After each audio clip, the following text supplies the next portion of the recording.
गुंदनी रियासत हरियाणा के कस्बा गोबंदपुरा के अछूत रंबू के यहाँ पैदा हुई।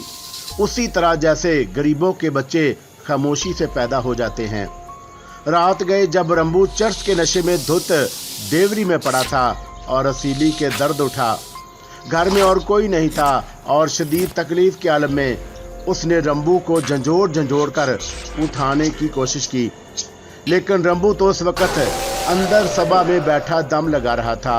वो आंखें बंद किए मुस्कुराने के सिवा और कुछ ना कर सका। रचड को ये औरत काम की मालूम हुई और उसका तजर्बा यही कहता था। सरोजनी थोड़ी देर खामोश रही, फिर बोली, उसके बाद क्या होगा? रचड मुस्कुराने लगा, और उसके बाद ये होगा कि शरी नो उसकी मालिक सरोजनी देवी होंगी, अंग्रेज़ों के दोस्त और पुश्तपनाह होंगे और उस इलाके की हुक्मरान होंगी और सारे काम उनकी मर्जी के मुताबिक होंगे। मिस्टर रचड वादा करते हैं? सरोजनी ने पूछा। मिस्टर रचड नहीं, बल्कि ये अंग्रेज हुकूमत का वादा है। रचड ने अपनी कामयाबी से खुश होते हुए कहा। मैं तैयार हूँ मिस्टर रचड, लेकिन आपको मेरी रहनुमाई करनी होगी, आपको हालात संभालने होंगे। अंग्रेज़ों के लिए यह क्या मुश्किल काम है, आपका बाल बीका नहीं होगा, ये मेरा वादा है, रचड ने कहा और सरोजनी गर्दन हिलाने लगी। ठीक है, मैं दिल से तैयार हूँ। सरोजनी ने आखिर मंजूरी दे दी, और मैं आपको एक ऐसा जहर दे सकता हूँ जो पलक झपकते ही पिदम शरी का काम तमाम कर दे, खूब, और इससे और आसानी हो जाएगी। तो हमारे दरमियान ये मुआहदा पक्का? रचड ने पूछा। बिल्कुल मिस्टर रचड, लेकिन मेरी ख्वाहिश है कि मेरी इस कुर्बानी की कदर की जाए। अंग्रेज़ों की मफादात के लिए यूं तो बहुत से लोगों ने कुर्बानी दी है, लेकिन आप इस बात से इनकार नहीं कर सकते कि मैं एक अनोखी कुर्बानी दे रही हूं। हिंदुस्तानी औरत के लिए अपने शोहर से बढ़कर कोई चीज़ नहीं होती। मैं जानता हूं मादाम सरोजनी, आप मुतमिन रहें। रचड ने दिल ही दिल में हंसते हुए कहा, ये औरत आखिर ये कुर्बानी किस लिए दे रही है? अपने ज़ाती मफाद के लिए ना। बहरहाल मक्कारी में अंग्रेज़ों की टक्कर की है, और अंग्रेज़ हमेशा मकार लोगों को पसंद करते हैं। ऐसे ही लोग उनके काम के होते हैं, और उन्होंने एक और काम की शख्सियत तलाश कर ली थी। रचड ने सरोजनी को जहर की वो शीशी दी जो उसके ख्याल में बुरे काम की चीज थी, और फिर सरोजनी ने पूछा, एक और सवाल मिस्टर रचड? जी। आपने उस शख्स से क्या कहा है? आपकी मुराद ठाकर भरमचंद्र से है? हाँ। ओह, कोई ख़ास बात नहीं, वो हमेशा हमारा वफादार रहेगा। तुम उसे एस्टेट का मैनेजर बना देना। आपने उसे वादा कर लिया है? हाँ, रचड ने जवाब दिया। तब ठीक है, लेकिन मेरी एक ख्वाहिश है। वो क्या? ये जहर का खेल हमारे और आपके दरमियान रहना चाहिए। ज़रूरी नहीं है कि हम भरमदास चंद को इस राज में भी शरीक करें। मुझे तुम्हारी ये बात बहुत पसंद आई। ये कामयाब लोगों की निशानी है। कामयाब लोग वही होते हैं जो अपनी ज़ात की तरफ से भी मशकूक रहें। एतबार करने वाले हमेशा मुसीबतों का शिकार होते हैं। और फिर वो दोनों खामोशी से अपने महल में आ गए। भरमचंद अपनी आरामगाह पर चला गया और सरोजनी देवी अपने आरामगाह में आ गई। आज उसने पद्मश्री को यह एहसास न होने दिया कि वो खुद परस्त और गद्दार है। उसके अलावा महल के दूसरे लोग भी आज तक उसके असल रूप से वाकिफ नहीं हो सके थे, और ये सब कुछ वो नहायत चालाकी से करती थी। इस सिलसिले में उसकी सिर्फ एक राजदार थी, और ये राजदार निर्मला थी। निर्मला जो उसकी मुंह चढ़ी थी, और उन राजों के वजह जिसने अपने पूरे खानदान को ऐश करा दिए थे। हवस परस्त सरोजनी की शैतानी ख्वाहिश आम तौर से पूरी होती रही, और इसके अलावा उसने अनोखे गुण निकाल रखे थे जिनसे निर्मला के अलावा और कोई वाकिफ नहीं था। लेकिन सरोजनी को हमेशा यह एहसास रहता कि वो अभी अपना सही मकाम पर नहीं, और उसकी वजह पद्मश्री महाराज थे जो बहुत सादा फितरत थे। देशभक्ति उनके रगों में कूट कूट कर भरी हुई थी, और इसीलिए उन्होंने अंग्रेज़ों से साज़बाज़ नहीं की थी। दूसरे दिन दोपहर को, उस वक्त जब बाहर शदीद गर्मी और धूप पड़ रही थी, पद्मश्री महल में वापस आए। शरीफ और नफस शख्स तवील मुसाफत तय करके आया था और धूप से नडाल था। लोगों ने उससे मुलाकात की इजाज़त चाही, लेकिन उसने मना कर दिया। मैं शाम को सबसे मिलूंगा, और इस वक्त धूप में आया हूँ और मेरी हालत ठीक नहीं। क्या बात है महाराज? एक हमदर्द ने पूछा। बस गर्मी से तबीयत खराब हो गई है, आराम करूंगा तो ठीक हो जाएगी, पद्मश्री ने जवाब दिया, और अंदर दाखिल हुए तो पत्नी ने स्वागत किया और पद्मश्री मुस्कुराने लगा। गर्मी में आया हूँ, कोई ठंडी चीज़ लाओ। और सरोजनी देवी उठ खड़ी हुई। और इससे अच्छा मौका कहाँ मिल सकता था। उसके तो मन की मुराद पूरी हुई और जल्दी से खुद गई और पति देव के लिए शरबत बनाकर ले आई। लेकिन रिचर्ड की दी हुई शीशी में से चंद कतरे टिपकाना नहीं भूली थी। बेचारे पद्मश्री को ख्वाबो ख्याल में भी ये एहसास नहीं होगा कि उसकी प्यारी और मोहब्बत करने वाली धर्मपत्नी उसके लिए मौत का सामान लाई है। उसने कुछ रंग और कुछ दा का शरबत पिया और गटागट चढ़ाकर पूरा गिलास खाली कर दिया और फिर वो धर्मपत्नी की तरफ देखकर मुस्कुराने लगा। बड़ी गर्मी है बाहर, भगवान कसम बड़ी ही गर्मी है, अब सब ठीक हो जाएगा, सरोजिनी देवी ने बड़े प्यार भरे लहजे में कहा और फिर गिलास लेकर बाहर निकल गईं। गिलास अच्छी तरह धोकर उन्होंने उसकी जगह रख दिया। हालांकि ये काम वो आम हालात में मुलाजमाओं से ले सकती थी, लेकिन इस वक्त तो ये सब बहुत ज़रूरी था और वैसे भी वो खुद को पतिव्रता जाहिर करने के लिए वो ऐसी हरकतें करती रहती थी ताकि पति के दिल में जगह बन जाए। चुनाचा पद्मश्री को यह कोई ख़ास बात नहीं लगी, लेकिन अभी सरोजिनी देवी वापस भी नहीं आई थी कि पद्मश्री को अपना सर चकराता हुआ महसूस हुआ और वो सीने में शदीद दुखन महसूस कर रहे थे। सरोजिनी देवी वापस आई तो उनकी हालत खासी खराब हो चुकी थी। बमुश्किल तमाम उन्होंने सरोजिनी को पुकारा, सरोज सरोज। भगवान जाने मुझे क्या हो रहा है, क्या बात है महाराज, सरोजिनी देवी ने पूछा। भगवान जाने, पद्मश्री ने कहा और उसे बड़े जोर का चक्कर आया और उसकी जुबान बंद हो गई और सरोजिनी देवी यह हालात देखती रहीं। अगर वो चाहती तो उसी वक्त वीर जी को बुला सकती थी, लेकिन उसका तो सवाल ही पैदा नहीं होता था। वीर जी के आने से मामला गड़बड़ हो सकता था। चुनाचा वो इत्मीनान से पद्मश्री महाराज के पुरलोक सुधारने का इंतजार करती रहीं और इस काम में उन्हें ज़्यादा देर इंतजार नहीं करना पड़ा।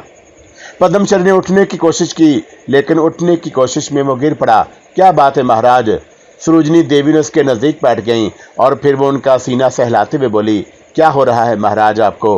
उन्होंने मोहब्बत भरे लहजे में पूछा, लेकिन उनकी गहरी निगाहें पद्मश्री के चेहरे पर जमी हुई थी, जो अपनी ज़िंदगी के आखिरी लम्हात पूरे कर रहा था, और उसके बाद उसकी आंखें टेढ़ी हो गईं।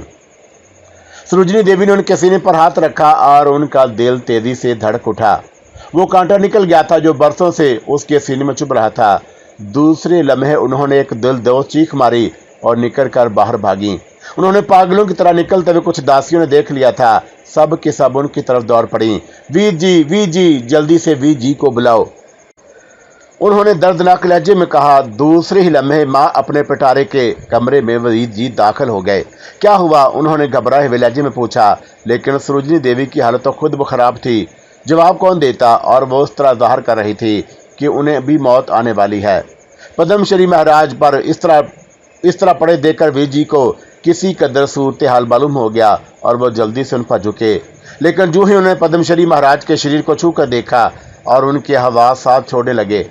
पद्मश्री का बदन तो सर्द हो चुका था और उन्होंने घबराए हुए अंदाज में कहा, फिर खड़े होने की कोशिश की और एक तरफ लड़ गए और दूसरे लोगों ने उन्हें आगे बढ़कर और उनकी सूरत हाल से पूछा, पद्मश्री महाराज, और उनकी आवाज़ कांप रही थी। क्या हुआ है महाराज को, क्या हालत है, लोगों ने पूछा। वो पुरलोक सुधार गए, वीर जी ने जवाब दिया, और उसके बाद जो हालत लोगों की होनी चाहिए थी वही हुई। ये अल्फाज शायद सरोजिनी देवी जी ने भी सुन लिए और वो बेहोश हो गईं और उनकी भी हालत बहुत ख़राब थी। लोगों ने उन्हें उठाकर दूसरे कमरे में ले गए और उसके बाद चारों तरफ भाग दौड़ होने लगी। अफरा तफरी मच गई। लोगों को यकीन नहीं आ रहा था कि पद्मश्री यूं पुरलोक सुधार जाएंगे। जिन लोगों से उनकी भी थोड़ी देर कबल बात हुई थी वो भी हैरान थे, लेकिन जिनको पद्मश्री महाराज की वजह से अपनी तबीयत खराब होने का इशारा किया था, यही कह रहे थे कि लो लग गई है। कोई ये कहता कि किसी काम से गया था। गर्द ये कि जितने मुंह उतनी बातें। बहरसोच लोग अपनी अपनी कह रहे थे और सरोजिनी देवी एक कमरे में बेहोश पड़ी थी। क्रियाक्रम की तैयारियां की गईं। दूसरे दिन हजारों लोगों के सामने पद्मश्री जी की आरती फूंक दी गई। कई अंग्रेज अफसर भी लोग इसमें शरीक हुए थे। बहरहाल पद्मश्री एक बड़ी हैसियत के मालिक थे। रात को अंग्रेज अफसरों ने मकामी लोगों की मीटिंग तलब की और कर्नल पार्कर ने लोगों से पूछा कि पद्मश्री की जागीर का वारस कौन है। कोई नहीं। क्या मतलब, कर्नल पार्कर ने पूछा। पद्मश्री का कोई बेटा नहीं, बस 2 बेटियां हैं जिनकी अभी शादी भी नहीं हुई। इसका मतलब है कि जागीर को संभालने वाला कोई नहीं। इन हालात में जागीर की निगरान और नई हुक्मरान सरोजिनी हैं और उनकी हालत ठीक हो जाए तो ये जिम्मेदारी उन्हें सौंप दी जाए। कर्नल ने फैसला सुनाया। पद्मश्री जी का भतीजा बाहर मौजूद है, अगर उसे बुलाकर लाया जाए। लेकिन कर्नल ने उसे डांट दिया। वह हार्ट भतीजा, जागीर अब सरोजिनी देवी की है और इस सरकार की सारी हमदर्दियां उसके साथ हैं। सरोजिनी देवी अब ठीक हो गई थी, लेकिन गमो अंधु अब भी उनके चेहरे से झलकता था। वो विधवा हो गई थी और विधवाओं की तरह रहने लगी। सादा सफेद लिबास, संदूर से खाली मांग, काजल से बेअनाज आंखें, और देखने वालों को उन पर तरस आता। लेकिन उन बेचारी ने उन हालात में भी हुकूमत संभाल रखी थी। निर्मला को हकीकत हाल मालूम हो गई थी। पद्मश्री की मौत उसके दोनों बेटियों के लिए तकलीफदा हो तो हो, या फिर उन लोगों के लिए जो दिल से उससे अकीदत रखते थे। लेकिन निर्मला जानती थी कि सरोजिनी देवी ने कभी पद्मश्री को अपना पति नहीं माना।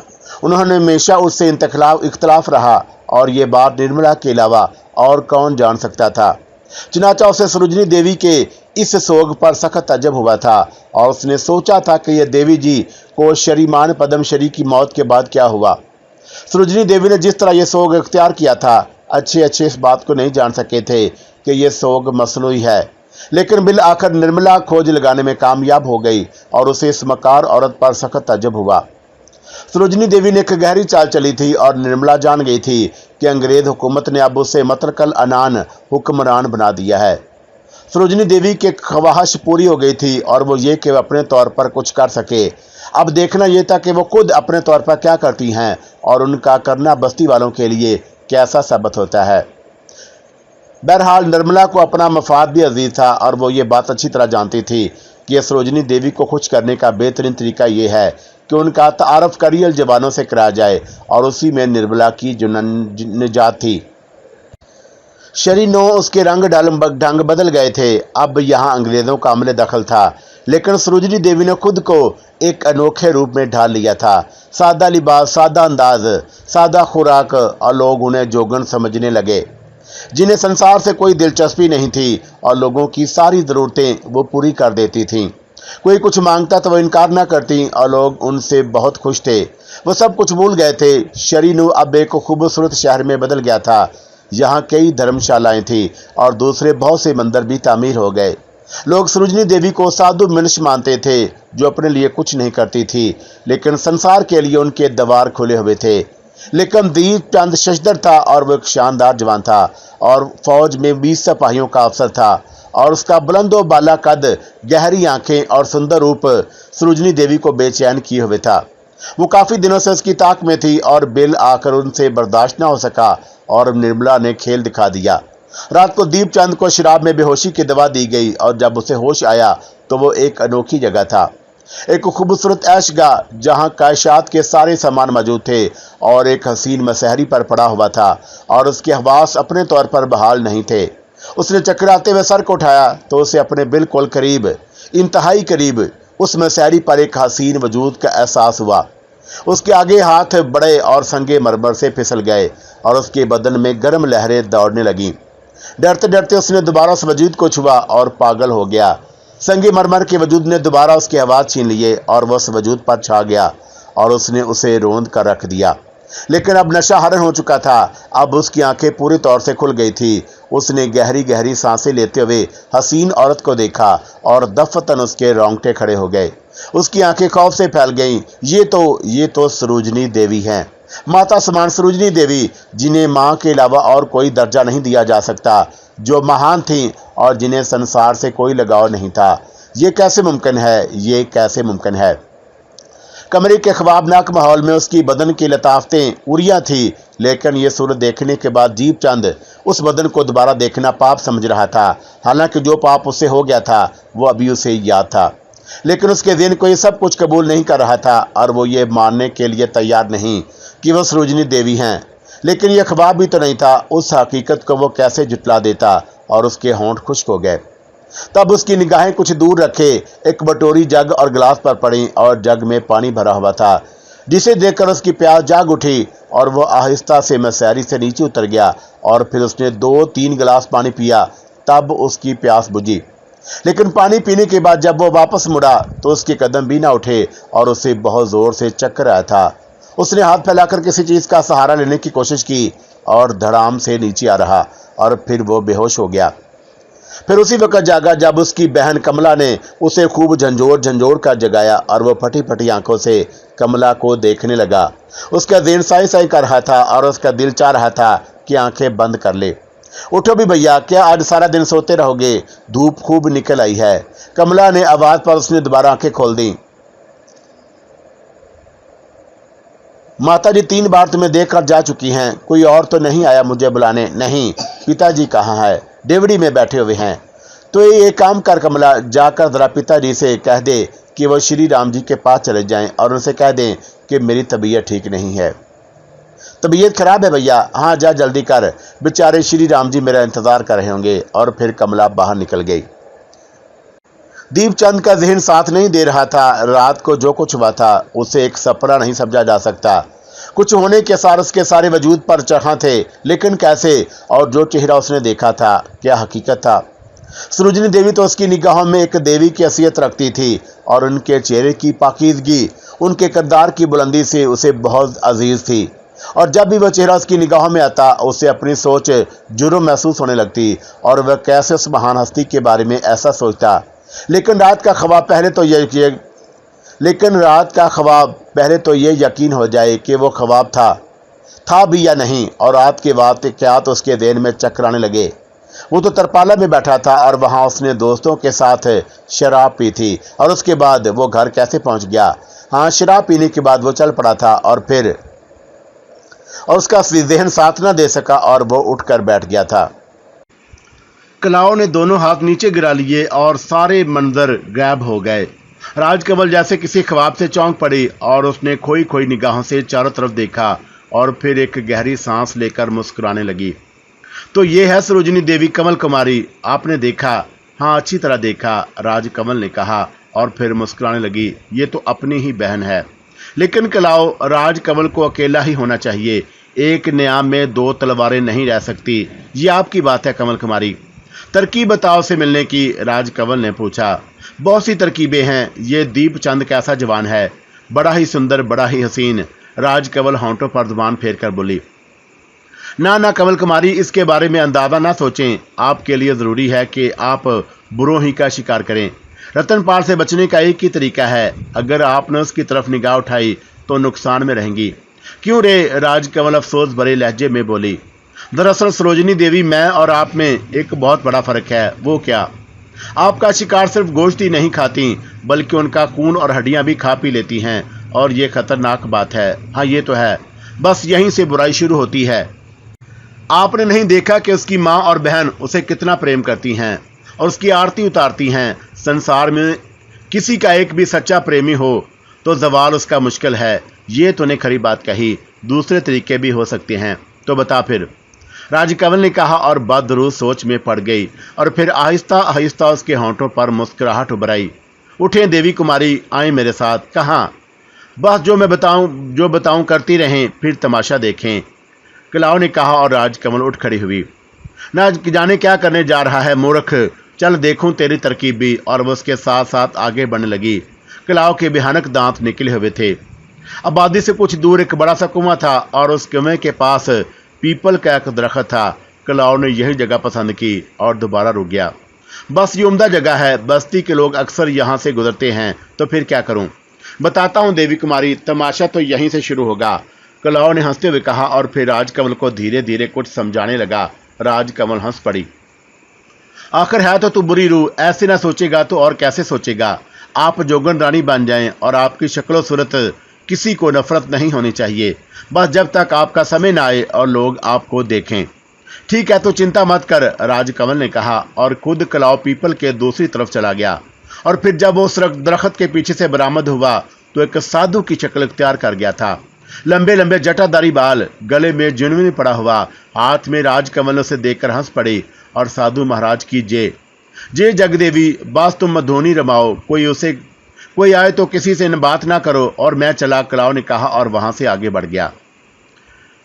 दीपचंद सारे काम करता था और खुश भी रहता था, लेकिन जब भी फुर्सत के लम्हात मिलते उसके दिल में सरोजिनी देवी की तस्वीर उभर आती और उसने बारहा दिल को टटोला था और उसे इत्मीनान हो गया कि उसके दिल में सरोजिनी देवी का प्रेम नहीं, बस एक तजस्सुस है कि वो कैसा ख्वाब है, उसे ख्वाब क्यों नजर आया है। और अगर यह हकीकत थी तो हकीकत का रूप क्यों है। और उसने सरोजनी देवी के महल की निगरानी की थी और उन पर नजर रखी थी, लेकिन कभी कोई बात नहीं मालूम कर सका था। लेकिन उसकी खोज थी और उसे किसी तौर सुकून नसीब नहीं हुआ था। आज जबकि दीपचंद ने अपने किसी दोस्त से उस वाक़े का इजहार किया था और वो एक जिम्मेदार अफसर होने के साथ एक समझदार आदमी भी था।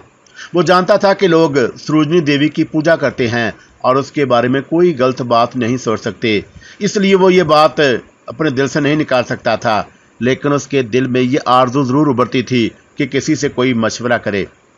हंसी में बात निकल ही आई थी और दीपचंद ने अपने दोस्तों से कहा, और मेरी एक का जवाब दो दोस्तों। क्या? बहुत सी आवाज़ें उभरी, लेकिन इससे कबल के दीपचंद जवाब देता, उन्हें अकतारे की आवाज़ सुनाई दी। कोई साधु था जो कुछ बजा रहा था और कुछ गा रहा था। किनारे की आवाज़ ऐसी मशहूर कौन थी कि लोग उसकी तरफ मतवज्जा हो गए। जटाधारी साधु गा रहा था और मन की बात रखो तो मन में कही बात पर आई, और न जाने क्यों दीपचंद को यूं महसूस हुआ जैसे साधु उसे समझा रहा हो और ये अल्फाज उसी के लिए हों। वो संभल गया। बड़ी मधुर आवाज़ है साधु की, वो बोला, और उसमें कोई शक नहीं। क्या ख्याल है उसे बुलाएं? बुलाओ, कोई भजन सुनेंगे। और दूसरे दोस्त ने कहा, और वो जटाधारी जाकर साधु को बुला लाया और साधु महाराज खामोशी से थे। फिर कुछ सुनाओ। अन लगती सुनाऊं या मन लगती? साधु ने पूछा। मन लगती सुनाओ महाराज, देखे तुम्हारा ज्ञान कहाँ तक है। चंद्र बोल पड़ा और साधु उसे देखकर मुस्कुराने लगा और फिर उसने एक नगमा छेड़ दिया। थोड़ी देर तक सर हिलाता रहा और फिर उसकी आवाज़ उभरी और चंद्र मैसूर हो गया।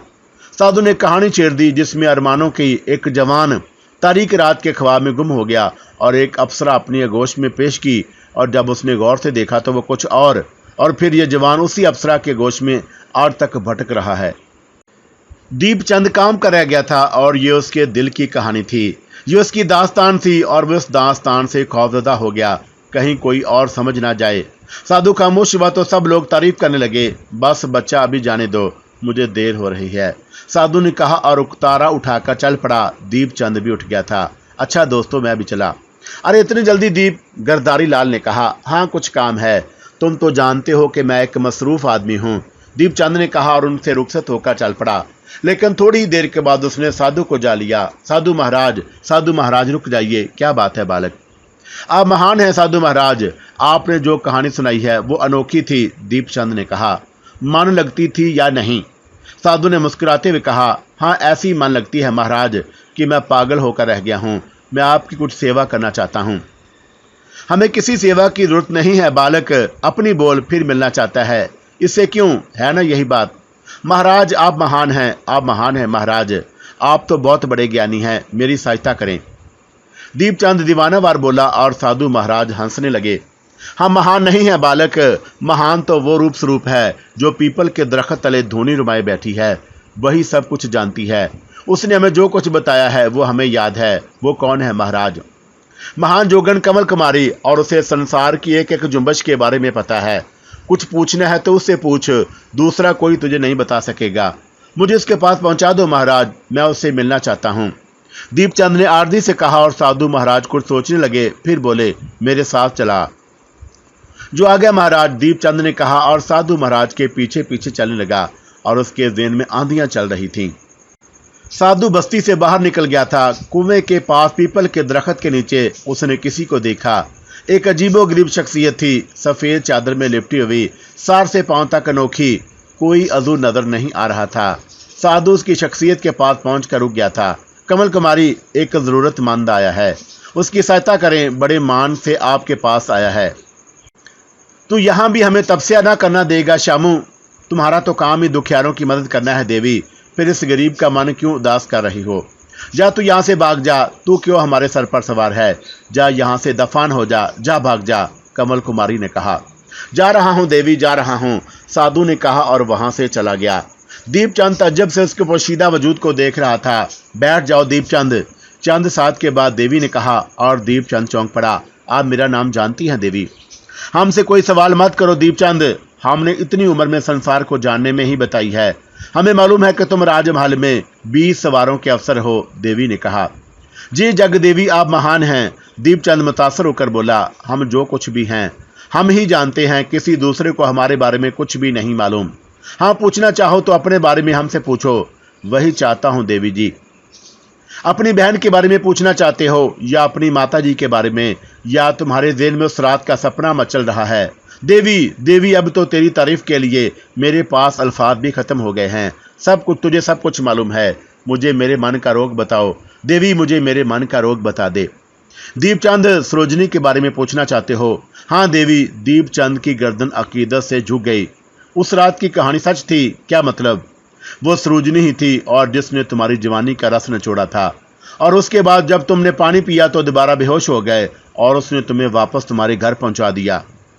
देवी, दीपचंद के हलक से घुटी घुटी आवाज उभरी। हाँ दीपचंद, सरोजनी ने खुद ही अंग्रेजों से मिलकर अपने पति को कत्ल किया और वह एक पुरहवस औरत है और उसने नौजवानों के असूल के लिए अंग्रेजों से यह साज़बाज़ की। दूसरी तरफ वो एक महान जोगन बनी हुई है और तुम उसके पास गए थे ना? हाँ देवी। उससे शुबा हो गया था तुम पर और तुम उसके बारे में जानते हो, राजकमल ने कहा। और अचानक दीपचंद पर में कुछ तब्दीलियां रूनुमा हुई और वो किसी गहरी सोच में डूब गया और फिर उसके चेहरे के तासरात बदलने लगे और फिर उसकी आवाज़ उभरी। शुबा तो अब भी मुझे हो गया है देवी जी। कैसा शुबा? कि या क्या ये तुम्हारा तीसरा रूप नहीं? सरोजनी देवी, और वो जहरीले लहजे में बोला और राजकमल चुप होगी। बोलो देवी, क्या मैंने गलत कहा? हाँ बालक, तेरा ख्याल गलत है। देखो सरोजनी देवी, यहाँ मेरे तुम्हारे सिवा और कौन है, और मैं इतना कमज़ोर भी नहीं हूँ कि तुम्हारे ऊपर काबू न पा सकूँ। इसके अलावा मैं जहनी तौर पर इतना परेशान हूँ कि हर कीमत पर तुम्हारे बारे में जानना चाहता हूँ। खवा नतीजे के तौर पर मुझे बड़ी से बड़ी कोई सुनहरी सजा क्यों ना मिले।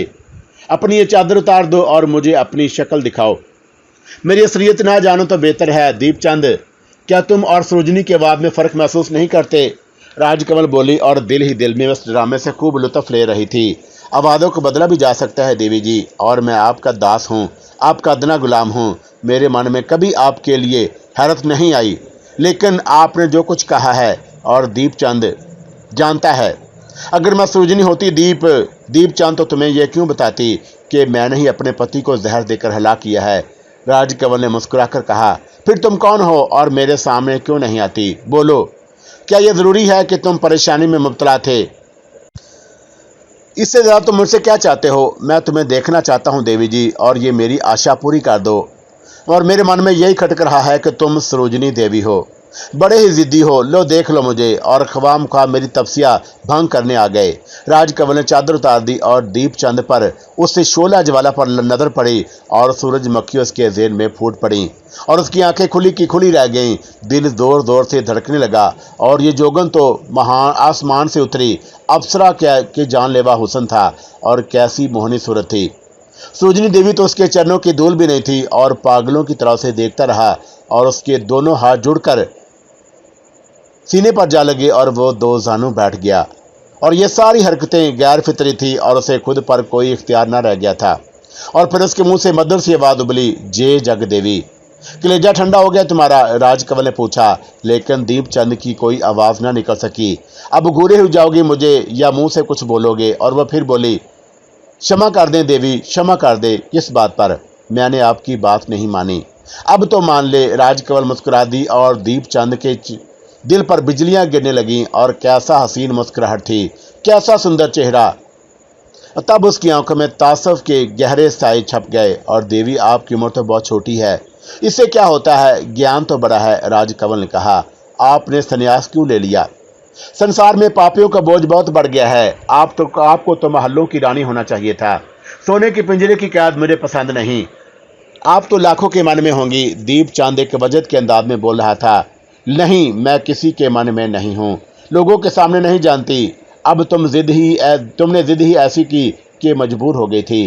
काश मैं आपको ना देखता। क्यों? राजकमल ने पूछा। बस देवी, बता नहीं सकता।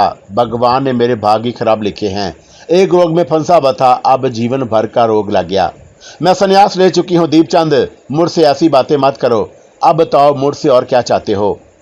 जी जोग देवी, मैं आपको परेशान नहीं करूँगा। गेहानी देहानी तो काबिल एहतराम होते हैं। सरोजनी के बारे में मेरे मन में जो बात थी वो मैंने आपको बता दी। मैंने भी तुम कहा, उससे मैं उसका असल रूप दिखा दिया है। अब और क्या चाहते हो? ये रूप तो बहुत बुरा है देवी। हाँ, बुरा ही बुरा। और इस नरखनी ने अंग्रेज़ों के कहने से अपने पति को जहर देकर मार दिया और अब दोहरे खेल खेल रही है। एक तरफ वो बड़ी धर्मात्मा बनी हुई है और दूसरी तरफ तुम्हें खुद मालूम है। अब सच कहते हैं देवी, लेकिन क्या? मैं आपको विश्वास दिलाता हूं देवी कि मैं उन्हें माता समान मानता था। सारे लोग उन्हें ऐसे ही मानते हैं, लेकिन ये तो बहुत बुरी बात है कि वो दर पर्दा ऐसी रंगरलियां मनाती हैं।